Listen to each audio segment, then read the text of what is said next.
മറുനാടൻ ഷാജനെതിരെ നമ്മുടെ സർക്കാർ നിരവധി കേസുകൾ എടുത്തത് നിങ്ങൾക്ക് എല്ലാവർക്കും അറിയാം. മറുനാടൻ ഷാജൻ എന്ന് പറഞ്ഞിട്ടുണ്ടെങ്കിൽ മറുനാടൻ മലയാളി എന്ന് പറയുന്ന ഒരു കേരളത്തിലെ വലിയൊരു ഓൺലൈൻ പ്ലാറ്റ്ഫോം നടത്തുന്നതിൻ്റെ ഓണറാണ്. അപ്പോൾ അദ്ദേഹത്തിനെതിരെ നിരവധി കേസുകൾ എടുത്തിട്ടുണ്ട്. ഇപ്പോൾ ഏറ്റവും ഒടുവിൽ നമുക്കറിയാം, വയനാടുള്ള പ്രകൃതി ദുരന്തവുമായി ബന്ധപ്പെട്ട് നടത്തിയിട്ടുള്ള ചില വീഡിയോകളുടെ പുറത്തു പോലും നിരവധി കേസുകൾ എടുത്തിട്ടുണ്ട്. എല്ലാ കേസുകളും തന്നെ ഏതെങ്കിലും വീഡിയോകൾ ചെയ്തതുമായി ബന്ധപ്പെട്ട് അതിലെ പരാമർശങ്ങളുമൊക്കെ ആയിട്ട് ബന്ധപ്പെട്ടാണ്. അപ്പോൾ അത്തരത്തിൽ പിണറായി സർക്കാർ മറുനാടൻ ഷാജനെ വേട്ടയാടിക്കൊണ്ടിരിക്കുകയായിരുന്നു.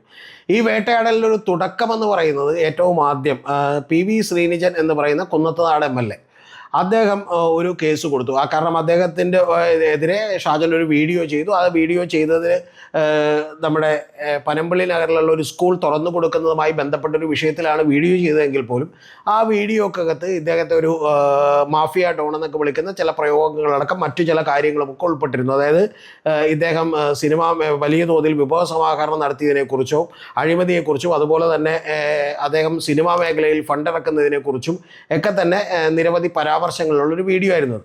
അപ്പോൾ അതിനെതിരെ PV ശ്രീനിജൻ കോടതിയിൽ കേസ് കൊടുത്തു. അതായത് പോലീസ് സ്റ്റേഷനിൽ കൊണ്ട് കേസ് കൊടുത്തപ്പോൾ അതിലുള്ള വകുപ്പ് ചാർത്തിയിരുന്നത് ഇത് സാധാരണ ഒരു ഡിഫമേഷൻ കേസ്. സാധാരണ ഇപ്പോൾ ഒരു ആളുകൾക്കെതിരെ ഒരു അപകീർത്തിപരമായ പരാമർശങ്ങളുണ്ടെങ്കിൽ നമുക്ക് കൊടുക്കാൻ കഴിയുന്ന ഒരു ഡിഫമേഷൻ കേസാണ്.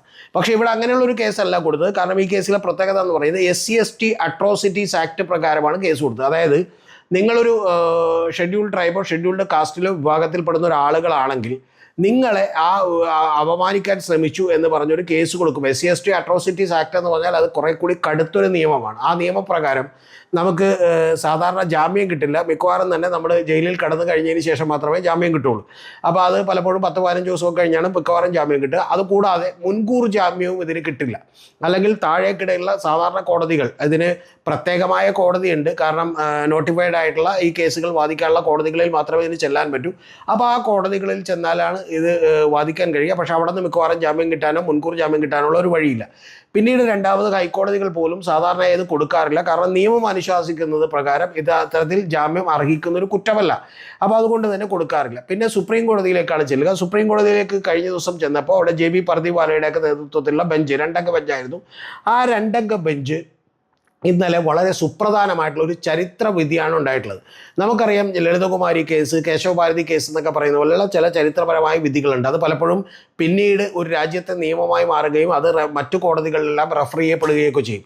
സത്യത്തിൽ അത്തരത്തിൽ ഇപ്പോൾ Marunadan Shajan versus state of Kerala എന്ന് പറയുന്ന ഒരു കേസ് മിക്കവാറും ഇനി മുതൽ ഇന്ത്യയിലെ മിക്ക കോടതികളിലും തന്നെ ഇത് റെഫർ ചെയ്യപ്പെടാനുള്ള കാര്യമുണ്ട്. അതിൻ്റെ പ്രധാനപ്പെട്ട കാര്യം എന്ന് പറയുന്നത്, ഇതിൽ 2 ചോദ്യങ്ങൾക്കാണ് കോടതി ഉത്തരം പറഞ്ഞേക്കുന്നത്. ആദ്യത്തെ ചോദ്യം എന്ന് പറയുന്നത് ഈ ജാമ്യം കൊടുക്കാൻ കഴിയുമോ കീഴ്ക്കോടതികൾക്ക് എന്നുള്ളൊരു കാര്യമാണ്. SC/ST അട്രോസിറ്റീസ് ആക്ട് പ്രകാരം കേസ് എടുത്താൽ അതിൽ ജാമ്യം കൊടുക്കാം എന്നാണ് കോടതി വിധിച്ചിട്ടുള്ളത്. അത്തരത്തിൽ SC/ST അട്രോസിറ്റീസ് ആക്ട് പ്രകാരം ജാമ്യം കൊടുക്കാൻ കഴിയുന്ന സാഹചര്യങ്ങളിലാണെങ്കിൽ ജാമ്യം കൊടുക്കാവുന്നതാണ് എന്നാണ് കോടതി വിധിച്ചിട്ടുള്ളത്. എന്ന് പറഞ്ഞാൽ ഇനിയിപ്പോൾ ഹൈക്കോടതിനോ അല്ലെങ്കിൽ അതിന് താഴെയുള്ള ഈ പറയുന്ന നോട്ടിഫൈഡ് ആയിട്ടുള്ള കോർട്ടുകൾക്കോ ഒക്കെ തന്നെ വേണമെങ്കിൽ ഈ സുപ്രീം കോടതി വിധിയുടെ അടിസ്ഥാനത്തിൽ SC/ST അട്രോസിറ്റീസ് പ്രകാരമുള്ള ആക്ട് ആ വകുപ്പുകൾ ചുമത്തിയിട്ടുണ്ടെങ്കിൽ പോലും, സെക്ഷൻ 18 ചുമത്തിയിട്ടുണ്ടെങ്കിൽ പോലും അതിൽപ്പെടുന്ന പ്രതികൾക്ക് ഒരുപക്ഷെ ഇനി മുതൽ ജാമ്യം കിട്ടും എന്നുള്ളതാണ്. അത്തരത്തിൽ ഒരു ലോ ഓഫ് ദ ലാൻഡായി മാറുന്നത് പലപ്പോഴും നമുക്കറിയാം സുപ്രീം കോടതിയുടെ എക്സ്പ്ലനേഷൻസ് ആണ്. സുപ്രീം കോടതി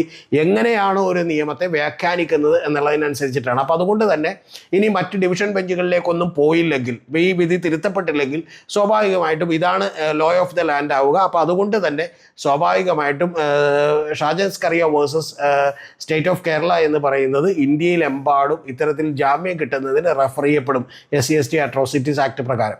രണ്ടാമത്തെ ഏറ്റവും പ്രധാനപ്പെട്ട കാര്യം എന്ന് പറയുന്നത്, ഈ സാധാരണ ഇപ്പോൾ PV ശ്രീനിജനൊക്കെ ഈ കേസ് കൊടുക്കുമ്പോൾ സംഭവിച്ചിട്ടുള്ള ഒരു കാര്യം എന്ന് പറയുന്നത്, PV ശ്രീനിജൻ ഒരു MLA എന്നുള്ള നിലക്കും അല്ലെങ്കിൽ അദ്ദേഹം സ്പോർട്സ് കൗൺസിൽ പ്രസിഡന്റ് എന്നുള്ള നിലക്കുമുള്ള ചില വിമർശനങ്ങളാണ് ഇതിനകത്ത് ഉൾപ്പെടുത്തിയിരുന്നതെങ്കിൽ, അല്ലെങ്കിൽ നമുക്ക് അദ്ദേഹത്തിൻ്റെ ജാതിയോ മതമോ ഒന്നും അറിയില്ലെങ്കിൽ പോലും ആ SC/ST അട്രോസിറ്റീസ് ആക്ട് പ്രകാരം അല്ലെങ്കിൽ അതിൽ പെടുന്ന ഒരാളാണെങ്കിൽ അതായത് ഒരേ ഒരു കാരണം, അതായത് അയാളെ നമ്മൾ ജാതിപരമായി അവഹേളിച്ചിട്ടില്ല, പക്ഷേ മറ്റു ജാതിപരമായിട്ടുള്ള കാര്യങ്ങളൊന്നും പറഞ്ഞിട്ടില്ലെങ്കിൽ പോലും ഈ പറയുന്ന വാദിയായിട്ടുള്ള ഒരാൾ ഷെഡ്യൂൾഡ് കാസ്റ്റോ ഷെഡ്യൂൾഡ് ട്രൈബിലോ പെടുന്ന ഒരാളാണെങ്കിൽ തന്നെ ഈ SC/ST അട്രോസിറ്റീസ് ആക്ട് നിലനിൽക്കുമോ എന്നുള്ളതാണ് സുപ്രീം കോടതി ചർച്ച ചെയ്യുന്ന ഒരു കാര്യം.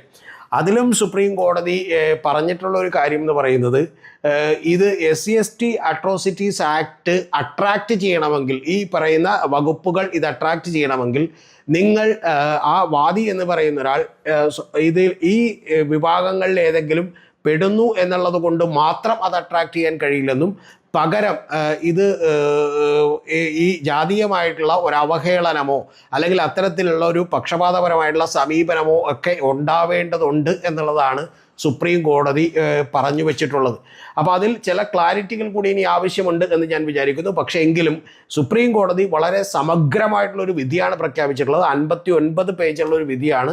ഞാനത് പരിപൂർണമായിട്ട് വായിച്ചിരുന്നു. വായിച്ചതിൽ വളരെ ലോ കമ്മീഷൻ്റെ ചില നിഗമനങ്ങൾ, അതുപോലെ അവരുടെ റിപ്പോർട്ടുകൾ, സ്റ്റേറ്റ് ഗവൺമെൻറ്റുകളുടെ റിപ്പോർട്ടുകൾ, ഇങ്ങനെ പല കാര്യങ്ങളും ഉൾച്ചേർത്തിട്ടുള്ള വളരെ സമഗ്രമായിട്ടുള്ള, സാധാരണ ഒരു ജാമ്യം സ്ഥിരപ്പെടുത്തുന്നതിന് വേണ്ടിയിട്ടുള്ള വിധിയാണ് ഉണ്ടായിട്ടുള്ളത്. കാരണം ഇത്രയും നാളും കോടതി മറുനാടൻ ഷാജൻ്റെ ഒരു അറസ്റ്റ് തടയുകയാണ് ചെയ്തിട്ടുള്ളത്. പക്ഷേ ഇത്തവണ അത് സ്ഥിരം ജാമ്യമാക്കി മാറ്റുകയാണ് ചെയ്തിട്ടുള്ളത്. അല്ലാതെ കേസ് വെറുതെ വിട്ടിട്ടൊന്നുമില്ല. പക്ഷേ എങ്കിൽ പോലും അത് വളരെ സമഗ്രമായി കോടതി പഠിച്ചുകൊണ്ടാണ് ഈ രണ്ട് കാര്യങ്ങൾക്ക് കൂടിയുള്ള ഒരു തീർപ്പുണ്ടാക്കിയിട്ടുള്ളത്. അത് സത്യത്തിൽ വളരെ വലിയ ദൂരവ്യാപകമായിട്ടുള്ള പ്രത്യാഘാതങ്ങൾ ഉണ്ടാക്കുന്ന ഒരു വിധിയാണ്. മറുനാടൻ ഷാജനെ സംബന്ധിച്ചിടത്തോളം ഇത് നീതി കിട്ടിയിരിക്കുന്നു. പലപ്പോഴും ഈ പറയുന്ന SC/ST അട്രോസിറ്റീസ് ആക്ട് ദുരുപയോഗം ചെയ്യുന്നതിനെതിരെ കൂടി ശക്തമായിട്ടുള്ളൊരു വിധിയായി മാറുന്നു എന്നുള്ളതാണ് നമ്മൾ മനസ്സിലാക്കേണ്ടത്. പക്ഷേ ഇതിൻ്റെ പിന്നിൽ ഉണ്ടാക്കാൻ പോകുന്ന ചില കുഴപ്പങ്ങൾ കൂടിയുണ്ട്. ആഘാതം എന്ന് പറയുന്നത്, നമുക്ക് കേരളത്തിൽ നിന്ന് നോക്കുമ്പോൾ അല്ലെങ്കിൽ ഇത്തരം കേസുകൾ എടുത്ത് നോക്കുമ്പോൾ ഇത് പൂർണ്ണമായും ഷാജന് നീതി കിട്ടിയതാണെന്ന് പറയാം. പക്ഷേ എങ്കിൽ പോലും മറ്റ് പല നമ്മുടെ സ്റ്റേറ്റുകളിലും ഒക്കെ തന്നെ ഇത് ദുർവ്യാഖ്യാനം ചെയ്യപ്പെടാനുള്ള സാധ്യതയുണ്ട്. കാരണം ഇത് ഈ നേരത്തേക്ക് ഒരു SC/ST അട്രോസിറ്റീസ് ആക്ട് പ്രകാരം, അതായത് SC/ST വിഭാഗത്തിൽപ്പെടുന്ന ഒരാളെ ആരെങ്കിലും ആക്രമിക്കുകയോ അല്ലെങ്കിൽ അവഹേളിക്കുകയോ ഒക്കെ ചെയ്തിരുന്നുവെങ്കിൽ ആ നിയമം കുറെ കൂടി കർക്കശമായതുകൊണ്ട് പ്രതിക്ക് ഉറപ്പായിട്ടും ജയിലിൽ പോകേണ്ടി വരുമായിരുന്നുവെങ്കിൽ ഇത് പ്രഥമ ദൃഷ്ട്യാ ഒരു കുറ്റമുണ്ട് എന്ന് തെളിഞ്ഞാൽ മാത്രമേ ഈ ജാമ്യം കൊടുക്കാതിരിക്കുകയും മറ്റ് നടപടികളിലേക്ക് കടക്കുകയും ചെയ്യേണ്ടതുള്ളൂ എന്ന് പറയുമ്പോൾ സ്വാഭാവികമായിട്ടും ഈ ആക്ടിൻ്റെ SC/ST അട്രോസിറ്റീസ് ആക്ടിൻ്റെ ഒരു ബലം കുറയുകയും അത് പിന്നോക്കക്കാർക്ക് സ്വാഭാവികമായിട്ടും ഒരു വലിയ നഷ്ടമുണ്ടാവുകയും ചെയ്യും എന്നുള്ളത് കൂടി ഇതിൻ്റെ ഒരു കാരണമാണ്. പക്ഷേ ഈ കേസിൽ നമുക്ക് പറയാതെ വയ്യ, ഇത് പൂർണ്ണമായും മറുനാടൻ ഷാജന് നീതി കിട്ടിയിരിക്കുന്നു എന്ന് മാത്രമല്ല, ഇന്ത്യയിലെമ്പാടുമുള്ള കോടതികളിൽ മറ്റൊരു വിധി ഉണ്ടാകുന്നത് വരെ Marunadan Shajan versus state of Kerala എന്ന് പറയുന്ന ഒരു കേസ് റെഫർ ചെയ്യപ്പെടുകയും ഷാജൻ കുറേ കൂടി ഇന്ത്യ മുഴുവൻ പ്രശസ്തനായി തീരുകയും ചെയ്തു ഈ കേസ് കൊണ്ട് എന്നുള്ളതാണ് നമ്മൾ മനസ്സിലാക്കുന്നത്. പലപ്പോഴും ഇപ്പോൾ സ്ത്രീകളുടെ കേസിലുള്ള നിയമമാണെങ്കിലും SC/ST അട്രോസിറ്റീസ് ആക്റ്റൊക്കെ ആണെങ്കിലും അതൊക്കെ കുറേ കൂടി കർക്കശമാക്കി വെച്ചേക്കുന്നത് ഈ നിയമങ്ങൾ ദുരുപയോഗിക്കപ്പെടില്ല എന്ന് പറയുന്നൊരു വിശ്വാസത്തിലാണ് കോടതികളും അതുപോലെ നിയമം പാർലമെൻറ്റും ഒക്കെ പാസ്സാക്കിയിട്ടുള്ളത്.